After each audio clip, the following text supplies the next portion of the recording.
Perpetual love of quill pens, Sabari Rajendran എഴുതിയൊരു ബുക്കാണ്. ഈ ബുക്കിന്റെ അർത്ഥം ശാശ്വതമായ പ്രണയം പേനയോടും പേപ്പറിനോടും. അതായത് പ്രണയത്തെക്കുറിച്ച് വളരെ വൈകാരികമായി തന്നെ അത്യധികം ഹൃദയത്തിൽ നിന്ന് എഴുതിയിരിക്കുന്ന ഒരു കുറച്ച് സമാഹാരങ്ങളാണ്.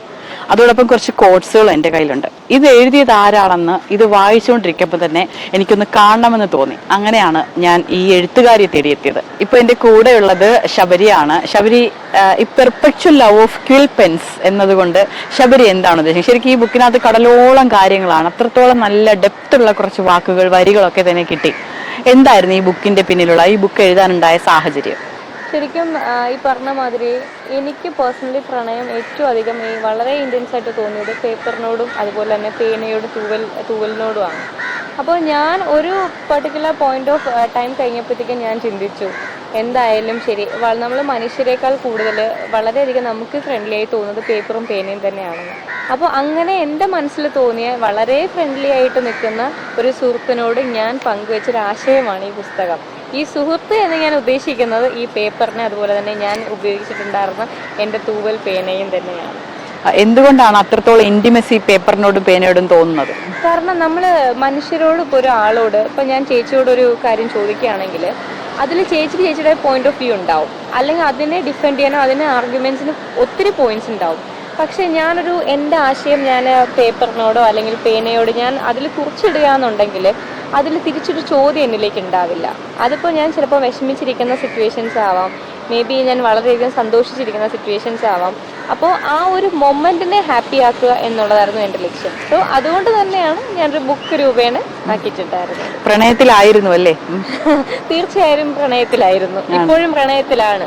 കാരണം ഈ പറഞ്ഞ മാതിരി പേപ്പറും പേനയും നമുക്ക് ആ ഒരു പ്രണയം അവസാനിക്കുന്നില്ല എന്ന് വിശ്വസിക്കുന്ന ഒരാളാണ്. നമുക്കറിയാം, ഇപ്പൊ പ്രണയത്തിൽ ചില പുതിയ കണ്ടുപിടുത്തങ്ങൾ വന്നിട്ടുണ്ട്. ആദ്യം ലവറായിരുന്നു, ആ ലവർ പിന്നീട് എന്താ പറയാ ഫ്രണ്ടായി മാറുന്നു.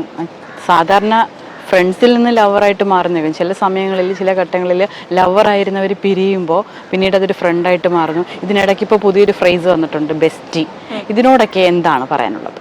അത് ഡിപ്പെൻസ് ആണ്, അത് ഓരോരുത്തരുടെയും കാഴ്ചപ്പാടാണ്. കാരണം അവർ ഒരു റിലേഷൻഷിപ്പിൽ ഉണ്ടായിരിക്കുമ്പോൾ അവർ നിർവചിക്കുന്ന ഓരോ വാക്കുകളാണ്, അല്ലെങ്കിൽ അതിനുശേഷം അവർ കൊടുക്കുന്ന ഒരു ഡെഫിനിഷനാണ് ആ ഒരു ബെസ്റ്റ് എന്നുള്ളൊരു കോൺസെപ്റ്റ്. അല്ലെങ്കിൽ ഇന്ന് വളരെയധികം പ്രണയത്തെ ആണെങ്കിലും പ്രണയിച്ചവർ തന്നെയാണെങ്കിലും വളരെയധികം മിസ്യൂസ് ചെയ്യപ്പെടുന്നുള്ളൊരു വാക്ക് തന്നെയാണ്.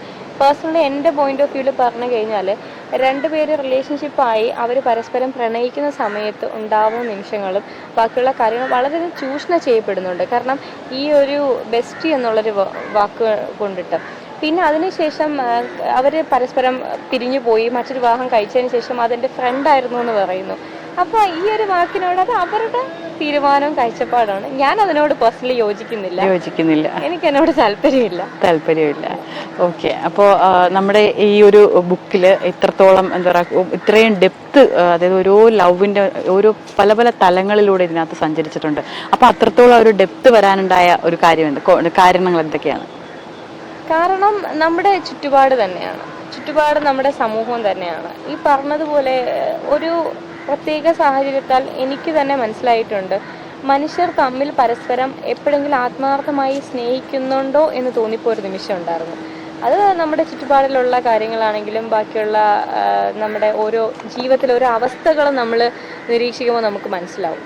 അപ്പോൾ അതുകൊണ്ട് തന്നെയാണ് അങ്ങനെ ഒരു ഓക്കെ. അപ്പോൾ ഞാനിനി ഒരുപാട് പ്രണയ ചോദ്യങ്ങളിലേക്ക് വന്നിരിക്കുകയാണ്. അപ്പോൾ പ്രണയ ചോദ്യങ്ങളൊക്കെ നമുക്ക് അവിടെ നിൽക്കട്ടെ. നമ്മുടെ അക്കാഡമിക് കാര്യങ്ങളിലേക്ക് വരാം. എന്താണ് ഇപ്പോൾ ചെയ്തുകൊണ്ടിരിക്കുന്നത്? ഞാനിപ്പോൾ ലോ ഫൈനൽ ഇയർ ആണ്. ഇനി ഓൾമോസ്റ്റ് 1 മന്തും കൂടി ഉള്ളൂ കോഴ്സ് കഴിയാൻ വേണ്ടി. ക്ലാസ്സസ് ഒക്കെ ഓൾമോസ്റ്റ് കഴിഞ്ഞിട്ടുണ്ട്. അപ്പോൾ ഇനി എക്സാംസിന്റെ തിരക്കിലാണ്. ഇടയ്ക്ക് പുസ്തകവും കൂടി അല്ലേ? ഞാൻ സൈക്കോളജി ചെയ്യുന്നുണ്ട്, അപ്പോൾ അതും കഴിഞ്ഞു. ഇനി ഏതെങ്കിലും പുതിയ പ്രോജക്റ്റ് ഉണ്ടോ ഇത്തരത്തിൽ? ഇനി ഒരു നോവൽ എഴുതിക്കൊണ്ടിരിക്കുകയാണ്. തികച്ചും അതും ഇതുപോലെ തന്നെ വളരെ നമുക്ക് ഇൻട്രസ്റ്റിംഗ് ആയിട്ടുള്ളൊരു തീം തന്നെ ആയിരിക്കും അത്. പിന്നെ കമല സുരയ്യ എന്നെ വളരെയധികം സ്വാധീനിച്ചൊരു എഴുത്തുകാരിയാണ്. കാരണം കമല സുരയ്യ എന്ന എഴുത്തുകാരിയുടെ ഒരു തുറന്നു പറച്ചിലുകളുണ്ട് ചില കാര്യങ്ങൾ. ഇപ്പം ഞാനെന്ന് പറഞ്ഞൊരു വ്യക്തി, എനിക്ക് പോലും പല കാര്യങ്ങളും തുറന്നു പറയാൻ പറ്റത്തില്ല. അപ്പം ഞാൻ വിചാരിക്കുന്ന ഒരു കാര്യം, ഒരു ഇത്രയും വലിയൊരു എഴുത്തുകാരി ഇത്രയും സമൂഹത്തിന്റെ ലോകത്തോട് വിളിച്ച് പറയാൻ കാണിക്കുന്ന ആ ഒരു മനസ്സും ആ ഒരു തന്റേടവും അതെന്നെ വളരെയധികം സ്വാധീനിച്ചിട്ടുണ്ട്. അതുപോലെ ഭാഷാശൈലി. നമുക്കറിയാം പ്രണയം എന്ന് പറയുന്നത് ഇപ്പോൾ പലപ്പോഴും ഇങ്ങനെ ബ്രേക്കപ്പ് ആവുന്നു അല്ലേ, പോകുന്നു വരുന്നു, ഇങ്ങനെയൊക്കെയാണ്. ഈ ഒരു സമയത്ത് ശരിക്കും എപ്പോഴാണ് ദ കംപ്ലീറ്റ് ലവ് എന്ന് പറയുന്ന ആ ഒരു ഫീൽ ഉണ്ടാകുന്നത്? എപ്പോഴായിരിക്കും അത്? നമ്മുടെ ബാഹ്യമായ സൗന്ദര്യം നഷ്ടപ്പെടുമ്പോഴും അതുപോലെ തന്നെ നമ്മുടെ കയ്യിലുള്ള സമ്പത്ത് നഷ്ടപ്പെടുമ്പോഴും ഈ പറഞ്ഞതുപോലെ നമ്മുടെ പദവി, നമുക്ക് എന്തെങ്കിലും പദവി ഉണ്ടെങ്കിൽ ആ പദവി നഷ്ടപ്പെടുമ്പോഴും നമ്മളെ ചേർത്ത് പിടിക്കാനും ആ ഒരു നമ്മുടെ വളരെ മോശമായൊരു ഘട്ടത്തിലൂടെ നമ്മൾ കടന്നു പോകുമ്പോൾ നമ്മുടെ കൂടെ വളരെയധികം നിൽക്കുന്ന അല്ലെങ്കിൽ നമ്മളെ ചേർത്ത് നിൽക്കുന്ന ആ ഒരു അവസ്ഥയെ അല്ലെങ്കിൽ അങ്ങനെ ഒരു വ്യക്തിയെ പ്രണയിതാവെന്നും പറയാം, അതുപോലെ പ്രണയം എന്ന് വിശേഷിക്കാം എന്ന് മുന്നോട്ട് വയ്ക്കുന്ന ഒരു ആശയം മുന്നോട്ട് വയ്ക്കുന്ന ഒരു വ്യക്തിയാണ് ഞാൻ. അപ്പൊ ശരിക്കും അങ്ങനെ വെച്ച് നോക്കുകയാണെങ്കിൽ ഏകദേശം ഒരു 50-60 വയസ്സൊക്കെ ആകുമ്പോഴായിരിക്കുമല്ലോ എല്ലാവരുടെയും അല്ലേ ശാരീരികമായിട്ടുള്ള സൗന്ദര്യവും ഒക്കെ നഷ്ടപ്പെടുന്നത്, സാമ്പത്തിക സ്വത്തൊക്കെ നഷ്ടപ്പെടുന്ന ചില വാർദ്ധക്യ ഘട്ടങ്ങൾ തന്നെ ആയിരിക്കും അപ്പൊ പ്രണയം. അതെ, തീർച്ചയായിട്ടും. കാരണം നമ്മളിപ്പോ നമുക്ക് ആരോഗ്യമുണ്ട്, നമുക്ക് സമ്പത്തുണ്ട്, അല്ലെങ്കിൽ നമുക്ക് എന്ത് രീതിക്ക് നമുക്ക് മുന്നോട്ട് പോകാനുള്ളൊരു ശേഷിയുണ്ട്. പക്ഷെ ഇതൊന്നും ഇല്ലാതെ നമ്മൾ നഷ്ടപ്പെട്ട് നമ്മൾ ഒറ്റയ്ക്കാവുന്ന ഒരു സിറ്റുവേഷൻ ഉണ്ടാവും. അപ്പോഴും തികച്ചും നമ്മുടെ കൂടെ വളരെയധികം ഞാനുണ്ട് കൂടെ, അല്ലെങ്കിൽ ഇതൊക്കെ പോട്ടെ, അതിലൊന്നും ഒരു കാര്യമില്ല, നമുക്ക് നന്നായിട്ടിരിക്കാം, അല്ലെങ്കിൽ നീ സന്തോഷമായിട്ടിരിക്കൂ എന്ന് പറയാൻ കാണിക്കുന്ന ഒരു മനസ്സും നമ്മൾ ആ ചേർത്ത് നിർത്തും. അങ്ങനെ പറയുന്നിടത്താണ് മറ്റൊരു ചോദ്യം കൂടി വരുന്നത്. കാരണം ഇതെല്ലാം ശാശ്വതമാണോ? ഫോർ എവർ എന്നൊരു വാക്ക് ഉണ്ടോ? പ്രണയം എന്നതിൽ ഫോർ എവർ എന്നുള്ളൊരു വാക്ക് ശാശ്വതമാണ്. അത് രണ്ടുപേർ വിചാരിക്കണം. രണ്ട് വ്യക്തി ഓപ്പോസിറ്റ് നിൽക്കുന്ന രണ്ടുപേര് വിചാരിക്കുകയാണ് മറ്റൊരാളില്ലെങ്കിൽ എനിക്ക് ജീവിക്കാൻ പറ്റില്ല, ഈ ഒരു സാഹചര്യത്തിൽ എല്ലാം ഞാൻ മനസ്സിലാക്കുന്നുണ്ട്, ആ വ്യക്തിയുടെ എല്ലാ സിറ്റുവേഷൻസിലെയും മനസ്സിലാക്കി കൂടെ നിർത്തി ഒറ്റപ്പെടുത്താതെ അല്ലെങ്കിൽ ഉപേക്ഷിച്ചിട്ട് പോകാതെ നിൽക്കുന്ന ആ ഒരു സിറ്റുവേഷനെയാണ് ശരിക്കും പറഞ്ഞാൽ നമ്മൾ ഫോർ എവർ എന്നുകൊണ്ട് നമ്മൾ അർത്ഥമാക്കുന്നത്. അല്ലാതെ ആ ഒരു വേർഡിന് ഇതുവരെയും ആ ഒരു ഡെഫിനിഷൻ കണ്ടെത്തിയിട്ടില്ല. സാധാരണ ഇതൊരു വലിയ വിമർശനം നേരിടാൻ സാധ്യതയുള്ള ക്വസ്റ്റ്യൻ ആണ്. കാരണം ഫോർ എവർ എന്ന് പറയുന്നത് ഒന്നും ശാശ്വതമല്ല എന്ന് പറഞ്ഞുകൊണ്ടിരിക്കുന്ന ഒരു സമൂഹത്തിലാണ് നമ്മൾ അല്ലേ.